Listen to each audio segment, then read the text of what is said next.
স্বাগতম unique machinery টেকনোলজিতে।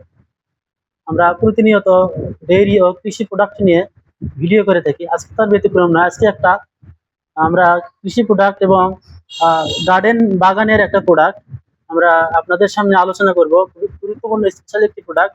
আপনারা এই প্রোডাক্ট সম্পর্কে জেনে হয়তো অনেক উপকৃত হবেন। আর তার আগে আর একটা কথা বলি, আমরা কিন্তু সারা বাংলাদেশে কুরিয়ারের মাধ্যমে এই প্রোডাক্ট গুলো আমরা কুরিয়ারের মাধ্যমে যত্ন সহকারে ডেলিভারি করে থাকি। আমাদেরকে সামান্য টাকা অ্যাডভান্স করলে আমরা যত্ন সহকারে এই প্রোডাক্টগুলো আপনাদের হাতে পৌঁছে দেব।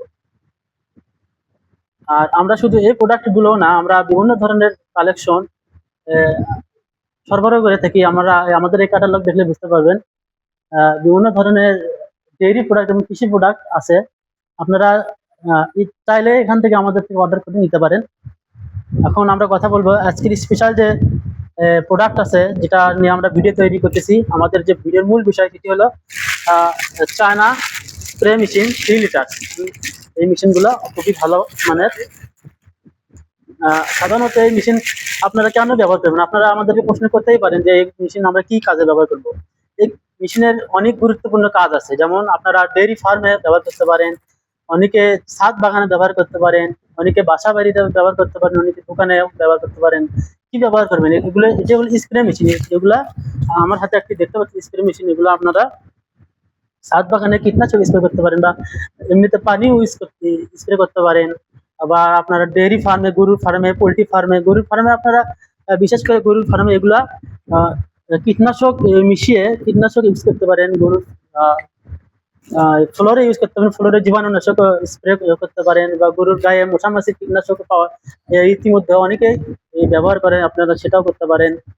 গার্ডেনে আপনারা করতে পারেন, গার্ডেনে, বাগানে, ছাদ বাগানে। আর আপনাদেরকে কিভাবে এটা ইউজ করতে হয় সেটি দেখায়। এখানে পাচ্ছেন, এটা কিন্তু খুললে এই দিক দিয়ে আপনি হচ্ছে পানি ঢালতে পারবেন। এবার এখানে ওষুধের কি পরিমাণ ওষুধ ব্যবহার করবেন সেটি কিন্তু দেওয়া আছে। 20 মিলি, 15 মিলি, 10 মিলি, 5 মিলি, যে পরিমাণ আপনার প্রয়োজন হবে সে পরিমাণে আপনি নির্দেশনা অনুযায়ী এখানে ইউজ করতে পারেন। তারপর এখানে পানি দিয়ে আপনি এটা লাগিয়ে দিয়ে এলেন। লাগিয়ে দেওয়ার পর আপনারা এই যেটা দেখতে পাচ্ছেন পাম্প, হ্যান্ড পাম্প, এটা দিয়ে পাম্প করে নিলেন। এভাবে কিছুক্ষণ পাম্প করলে আপনার অটোমেটিক পাম্প হয়ে যাবে। আপনাদেরকে আমি একটু পাম্প করে দেখাই এবং স্প্রে করে দেখাই, আপনার সুবিধা হবে দেখলে। পাম্প হয়ে গেছে, এখন আমি স্প্রে করে দেখাই। এখানে চাপ দিলে কিন্তু স্প্রে হবে, এখানে চাপ দিলে স্প্রে হবে। পাম্প করে দেখাই, এখানে স্প্রে হচ্ছে। আপনি কিন্তু চাইলে এখানে এটা কম বেশি ছোট বড় করতে পারেন, ছোট বড় করা যাবে, আপনি ইচ্ছা মতো আপনি ব্যবহার করতে পারেন। আজকে যে ভিডিওটি দেখলেন, ভিডিও দেখে যদি অবশ্যই আপনাদের ভালো লাগে থাকে, অবশ্যই আমাদের একটি লাইক, কমেন্ট এবং সাবস্ক্রাইব করবেন, এবং আপনার মূল্যবান মতামত জানাতে কিন্তু ভুলবেন না। তো আজকের ভিডিও এ পর্যন্ত। আর একটা কথা বলি, আপনাদের সুবিধার জন্য ভিডিওর ডিসক্রিপশন বক্সে বিস্তারিত দেওয়া থাকবে। আজকের ভিডিও সে পর্যন্তই। ধন্যবাদ সবাইকে। পরবর্তী ভিডিওর আমন্ত্রণ জানিয়ে শেষ করছি আজকের ভিডিও। ধন্যবাদ সবাই। আসসালামু আলাইকুম।